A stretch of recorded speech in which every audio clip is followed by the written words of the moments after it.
It's called Midnight Blues, and I get them all the time. You know what I call it? Feeling sorry for you. Oh, now. What's so extraordinary about needing a little comfort from time to time, huh? I know. I tell you the truth, though, when I go into that empty bedroom at night, it takes all I can not to call Bob and ask him to come home, tell him all is forgiven. Then why didn't you just go ahead and do that? No. He's got to get Susan out of his system. I mean, otherwise...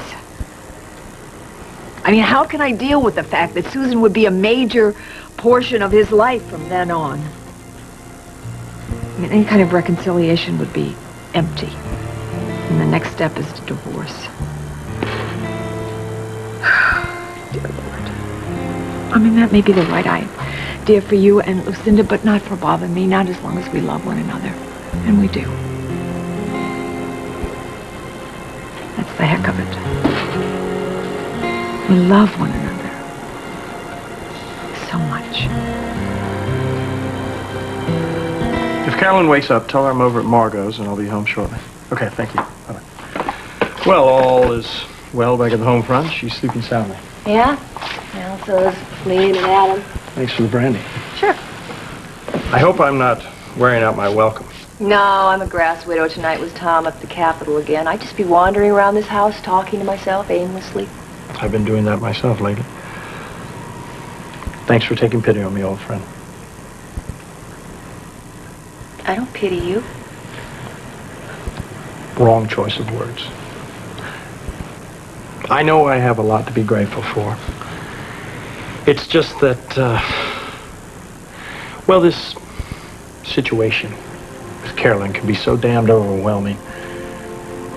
If I'm the least bit down, she takes it personally. She thinks that she's becoming a burden to me, so I'm constantly having to put up this cheerful, optimistic front. I don't know, it's like a vicious cycle. Look, Daryl, why don't you just tell Carolyn what you're feeling and trust her to deal with it? Really, I think that she is handling this whole situation really well. You saw her at her best tonight. That may be, but I don't think she was making it up. I think she was genuinely enjoying herself tonight. And why shouldn't she? She was surrounded by a bunch of fun, happy people and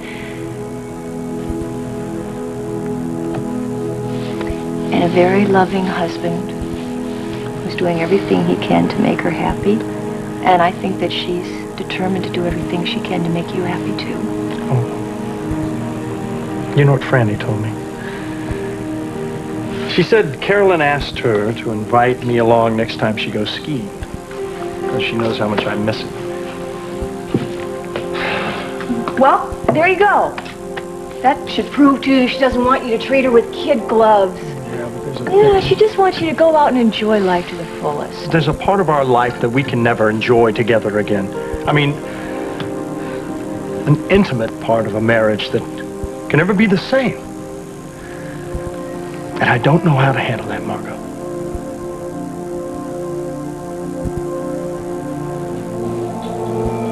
When you talk about a future together, you make me believe that we're really going to have one someday. Well, I swear, by this time next year, you and I'll be husband and wife.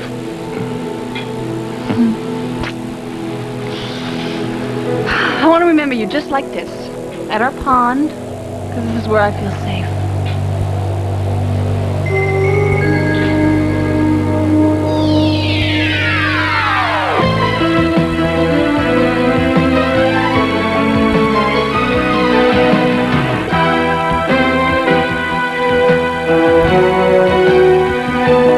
As the world turns. This portion brought to you today by Children's NyQuil.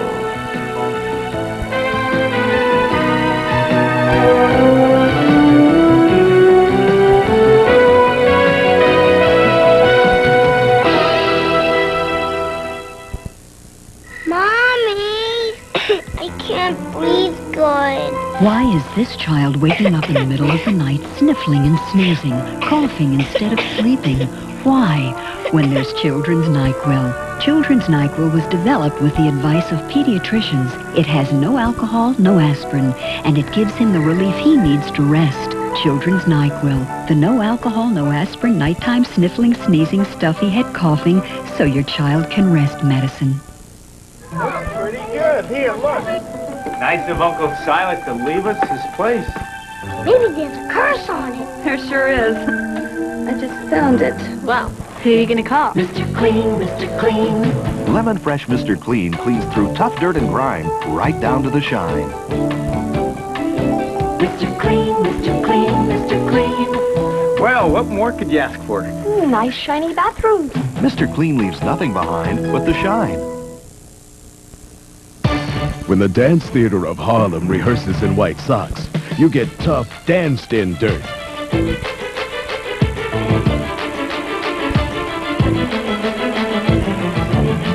And when socks get this dirty, it takes a tough performer like Tide with bleach to whiten better than any other detergent. Take a dirty sock. It gets only this white with other detergents, but Tide with bleach gets it gleaming white. If it's got to be clean, it's got to be Tide. Well, I certainly never thought we would be separated like this. I also never imagined that there'd be a time when I would wonder if I could trust Bob. Well, it was a lot different for Lucinda and me. We never did trust one another. I don't think that's what our marriage was based upon. Lord knows what it was based upon. Well, love, I suppose. You must have loved her. Lucinda seems to love you in her own way.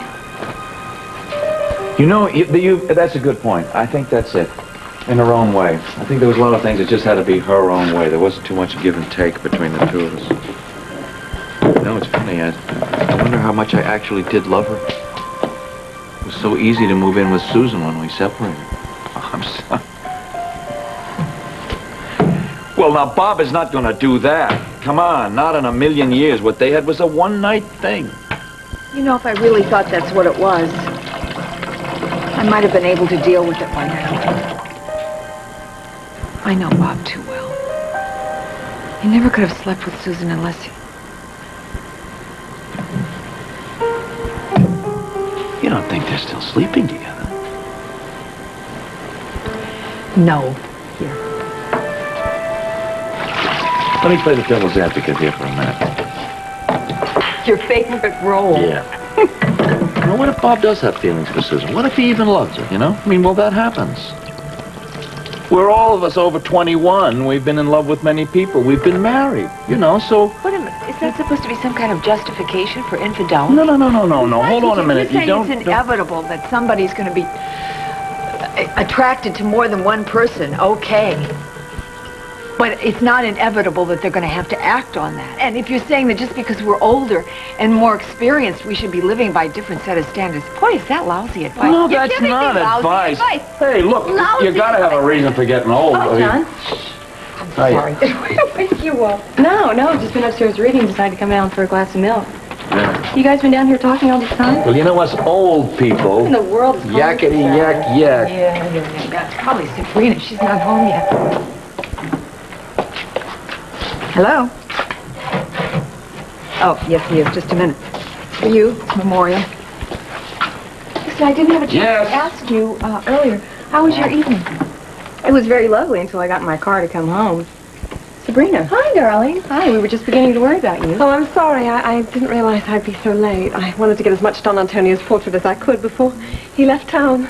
Well, honey, I'm just glad you're home safe and sound. You're covered with snow. Oh, your cheeks are so cold. Yeah, I've been standing out on the porch watching the snowfall. It's so lovely.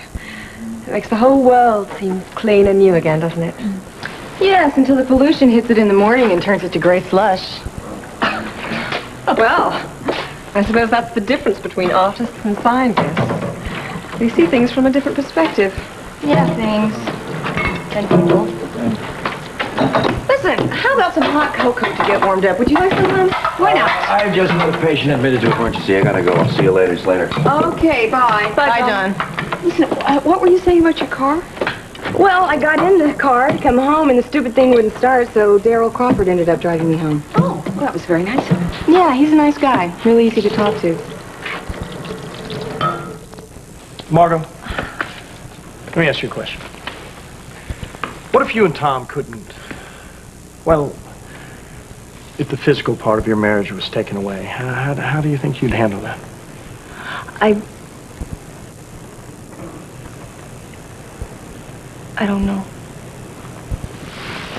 I do know that I wouldn't love Tom any less. Oh, I love Carolyn as much or more than the day I met her. I hope she feels the same way about me. I don't know. Maybe it's too important to me. Maybe I blow this whole thing out of proportion. Well, there are other ways to express your love. Yeah, well, what happens to a woman when she can't respond like she always has before, when she never will again? Daryl, are you talking about Carolyn's frustrations or your own? I don't know. Mine, okay? My own. It's just that, well, Carolyn and I had a very fun, healthy sex life. I'm sure you did. I'm sure you... Look, I don't know, Daryl. I don't know what to say to you. I mean, I'm not a doctor. I can't tell you how Carolyn, if she can or can't feel. I just know that there is so much more that two people can share. It's damn awkward, isn't it? Yeah. And you can imagine how difficult it is for me to approach Carolyn about the subject. Yeah. You know, when we moved into this new house, I assumed we'd be sleeping in the same bed. I mean, we've always shared a bed together.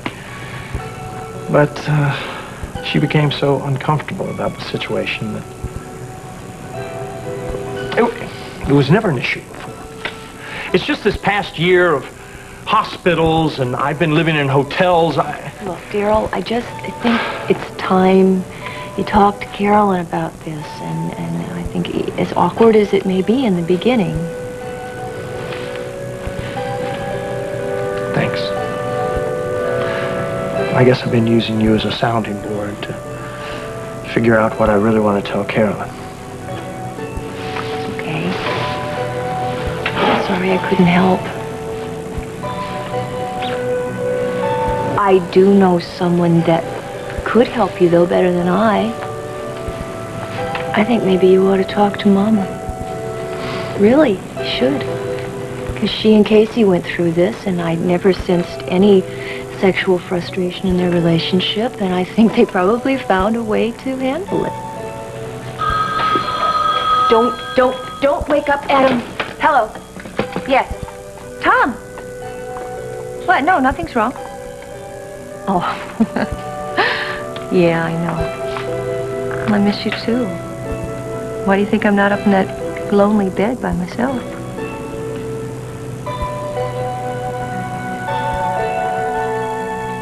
You know, I'm thinking that I ought to get an extra blanket.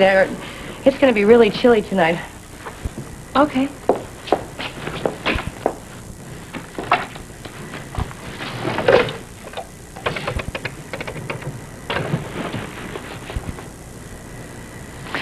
Hi, Cal, it's Lily.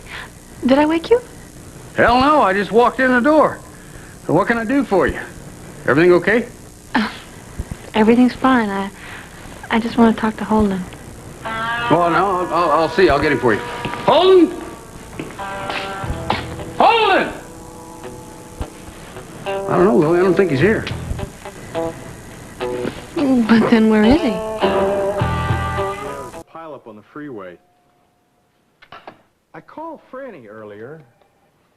Kim said she was over at the Crawfords. Now, I'm really glad to know she's getting out and having a good time. I know this thing with Sean has really hit her hard. Frankly, I think he'd have to be crazy to look at another woman. I know what you're thinking, and I'd just like to say in my own defense that, well, I just wasn't ready to appreciate what Franny had to offer. Any coffee? Only if you're desperate. It's a little thick. Well, I better get back and relieve Susan. She working in ER tonight? Haven't you noticed? They always call the single docs first. Is that why you're here, or don't you qualify for single yet? Oh, no. I had a patient in an ER. My service tracked me down. Yeah, I know, at my house. I called to check on Chris. Kim said that you were there. How is she? You want an honest answer? If you can leave out the editorializing. She's lonely. She's lonely for you. She talks about you. Only about you. What the hell are you doing? You know, I'm sorry I asked. Look, I'm doing my best to try to keep Susan from going to California, but I'm thinking maybe it would be a good idea if she just got on an airplane and took off. Why don't you just stay out of it? I happen to be concerned about Kim. Too bad you didn't show more of that concern last winter when you monopolized my wife's time. You were leaning on Kim. It had nothing to do with Andy. And now you're leaning on her again because you're divorcing Lucinda.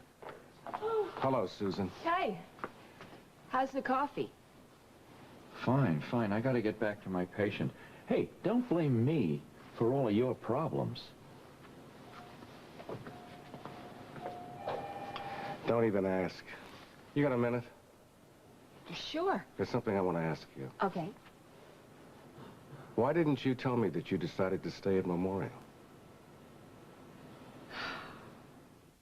I'm going to pass on the popcorn. I've seen so much food pass through this kitchen tonight. It's put me off of food forever, I think. Hey, Mom, was Courtney with Andy tonight? Well, in a way, yes. In a way, no. He said he's going to cool his relationship with her. His head says that. His heart, I think, says something else. Oh, boy. Poor Court. I know she's already feeling somewhat abandoned by Sean. It's such a shame. We were so close. And now I think she feels like she has to make a decision between me and him. Huh. That can be difficult. I know. I'm speaking, of course, of Tonio and the fact that I know you don't approve of him. Honey, it's not that we don't approve so much. It's just that we're wary of him. He's hurt a lot of people. Yes. Meg and Sierra and Julie. I've heard all the stories, but I don't think anyone's looked at it from Tonio's point of view. Well, maybe not. You certainly are the one who have to make up your mind about him, and I will try to keep my opinions to myself. Who knows, maybe my opinions will change. Thanks, Mother. I know I can always count on you to be fair. I sense that's my cue. Look, Sabrina, I don't think it has anything to do with being fair. I don't have to pretend like I am happy about you seeing Tonio, but I am doing my best to keep quiet about it. If you only knew how many times I've practically bitten my tongue off. Oh, believe me, I'm well aware of it. It makes me very uncomfortable. Well, I'm sorry. I think you've been swayed by your friendship with Sierra. Maybe. But a guy like Tonio doesn't make all those enemies by accident. I just want you to keep an open mind, okay? Are you keeping an open mind? I would have thought as a psychologist you would know that people can learn from their mistakes, that they can change. Isn't that what your work's all about? Yes, it is. Maybe I'm not being completely objective about Tonio, but I am only human, Sabrina. If I were able to judge people perfectly, I would have never fallen in love with Sean, now would I? I just don't want to see you make the same mistake. Well, Tonio's not Sean. I don't think he'd ever hurt me. Not deliberately, anyway. I have a feeling that what Franny is saying, and I agree with her, is that you really shouldn't be so willing to give your trust so easily. You know, even with the best of intentions, people can let you down. Where the hell you been? Lily called twice, said you were headed right on over here. I was, but I saw a set of fresh prints in the snow out at the pond. Followed them up to the gravel bank.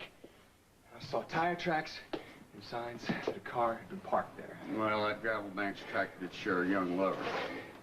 Yeah, well, I said one set of prints count, not two. What you getting at? Maybe I'm just paranoid. All the crazy things that have been happening to Lily, I don't know. Oh, who'd want to hurt that girl? I can think of one person, but she's in London. She said to me that if I ever left her, she swears she'd make Lily suffer. Well, people say a lot of wild things when they're upset, but I cannot believe that that child would hurt Lily or anybody else. Maybe it's just my imagination. I don't know. I better give her a call. Yeah, well, she sounded kind of skittish, so I'd kind of soft pedal that business about the footprints at the pond. Yeah. Lily, hi. You okay? Holden, where are you? Are you okay? I'm fine. I'm at Cal's. I just took my time walking back, that's all. Listen, you get a good night's sleep, and I'll see you in the morning. Lily. Caleb! I'm sorry, I didn't realize you were in here. Caleb, aren't you using Holden's room right now? Yeah, I am, but I leave my clothes in here. Look, go back to sleep. I'll come back in the morning. No. No, Caleb, stay. Listen, I miss our talks. You've been avoiding me. Sit down. Well, it's because I really haven't felt like talking about Holden. Well, let's talk about something else. Sit down. Ellie told me that Julie left where she was staying in New York. Yeah. It's obvious that she doesn't want me to find her. And the popcorn. Sleep well, my darling. I will. I'm exhausted. Good night, Franny. Night, Sabrina. When am I going to learn to keep my big mouth shut about Tony? Well, listen, Sabrina brought the subject up. Yes, I know. It's like she's testing me or something. I keep trying to get closer to her, and I'm not doing a good job of it all. In fact, it's worse this time around than when she was here before. Is it me? Give it time, Toots. I don't know if time's going to make any difference or not. She's so defensive with me. It's like she thinks we're playing some sort of game and we're on opposite teams and she's determined to win. I just have a feeling you're making too much out of it, honey. Yeah, maybe you're right. But I do know that sisters are naturally competitive. Maybe Sabrina feels bad because she knows that I've been able to spend more time with you and Daddy. She probably resents that. Well, I suppose that could be. Listen, you didn't tell me about that dinner tonight. So, who was there? Margot and Barbara and Hal? You said you had a good time there? Yes, all happily married couples. Except for me. The Crawfords really are neat, though, Mom. I wish you could meet them. They just seem to have that kind of love that gets stronger in adversity. You know what I mean? Yeah, I do. Oh, Mom. You know something? That's the kind of love you hold out for. It's also the kind of love that you fight for once you've found it. Well, thank you for the... I love you, too. Let's go. All right, I'm history. I'm out of here.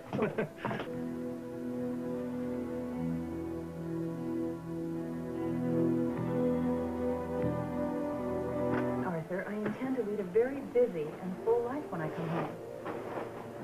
Oh, you are persistent. No, I don't want to hear about that. You can take that up with Daryl when you see him. Okay. Bye-bye. Love you, too. Now, how was dear old Arthur? Oh, dear old Arthur. Why do you call him that? He's only a couple of years older Honey, than you. he was born old. Hey, who called who? Did you call him or he call you? Well, I called him just to chat. But he wanted to take up some business, and I told him he'd have to call you. Where did you go? Oh, boy, another chilly meeting with dear old Arthur. Daryl. What? Daryl. What? Why don't you like him? Because he hates me. He never forgave me for marrying you. Oh. He was actually all set to propose, I bet, on the night I met you at the governor's ball. Well, actually, I guess I never told you about that. He did propose. He proposed several times, and he was so cute. I was actually considering it until...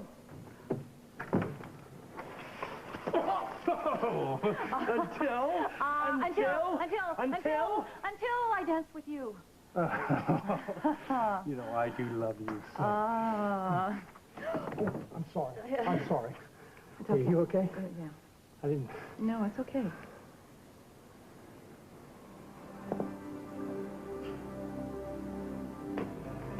Did you manage to get Franny's car started? Yeah, I left the motor running so it charged the battery a little bit. Maybe I ought to give her a call.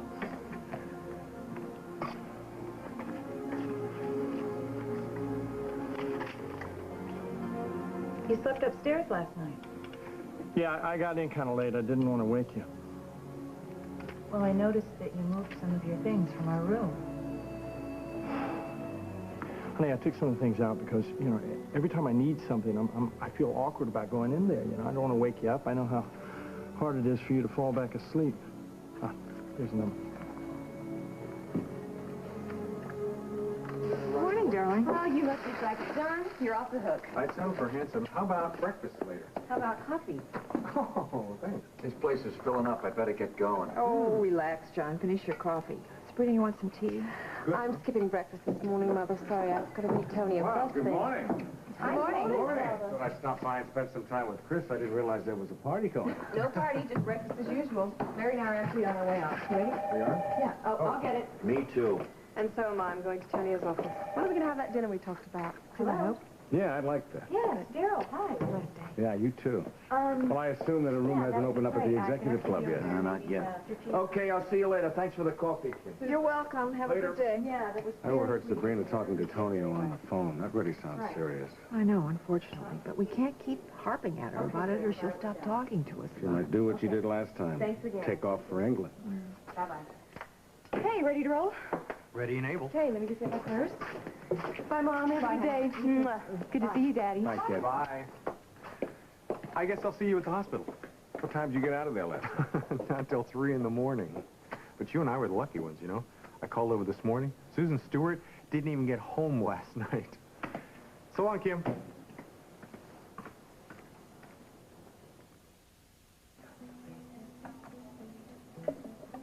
I told you in the beginning I didn't want you to leave Oakdale because of me. If you want to stay at Memorial, that's fine, but why didn't you tell me about it? I was going to tell you, but when we had time alone. Okay, we're alone.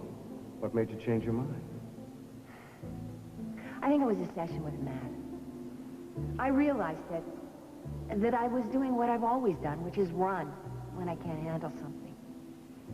I think it's time to stop running and face the music, whatever happens.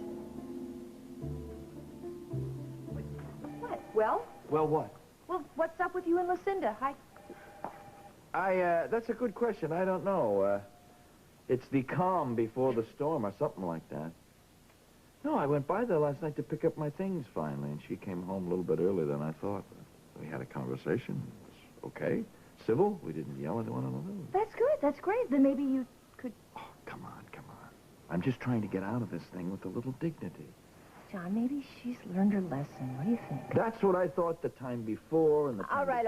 I know. But look, until the ink is dry on the divorce papers, you can always change your mind. I would be crazy to do such a thing. John, you've never had a real tight grip anyway, right?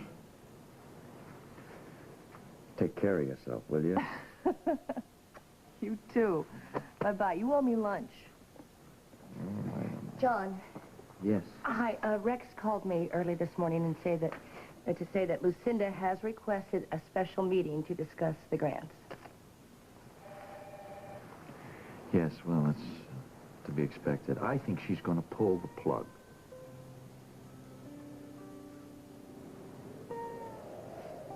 What you looking for there, Cal? Morning. Holden said he saw some footprints around here somewhere. Of course, it's been snowing all night, so...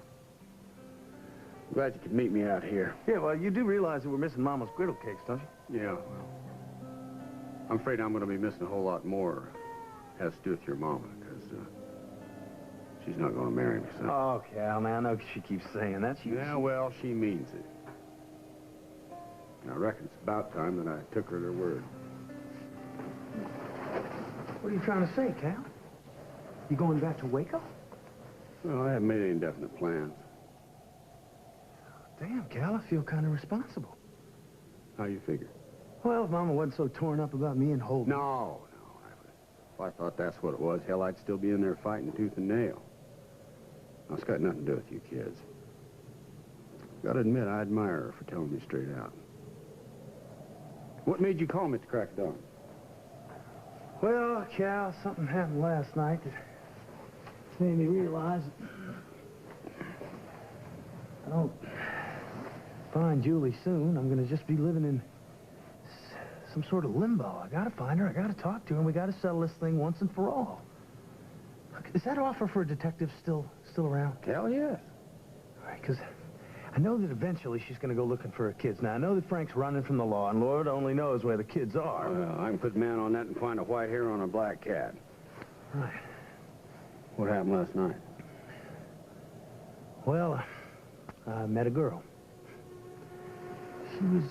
She's pretty and fun and easy to talk to. So I took her home. And things got kind of heated up. But I couldn't go through with it. And there we were hugging and we were kissing, and I looked at her and I saw Julie. I know that sounds kind of crazy. Crazy? How about as crazy as Holden saying that he was looking at Julie up there in Lisa's penthouse, thinking he was seeing Lily? What do you mean? Proposition.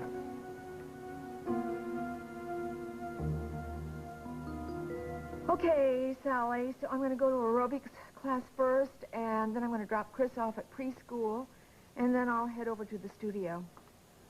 Right. You're kidding. You did? Well, isn't that nice? I'll have to thank him when I come in. Right. Okay. See you later. Bye-bye. So where's Chris? Getting his jacket. Thank who for what? Oh, Jeffrey Talbot, our new station manager, sent me roses this morning. That's the man you had dinner with, isn't it? Well, it was just a get-acquainted dinner for the entire staff. Yeah. Seems so out of touch with your life. Well, it's not intentional. I know. Not like you avoiding telling me that Susan Stewart is going to stay in Oakdale after all. I just learned that myself. She didn't tell you about it last night when you were working late? We weren't working together. She was in the ER. I was attending to a patient. Actually, I heard about it when John was taking Susan to dinner. Yeah. Doesn't matter. Obviously it does. You know why she's staying. She said she's tired of running away from her mistakes. Is that what she said? Yes. And I applaud her honesty. And honestly, how did you feel when you found out she wasn't going to leave after all?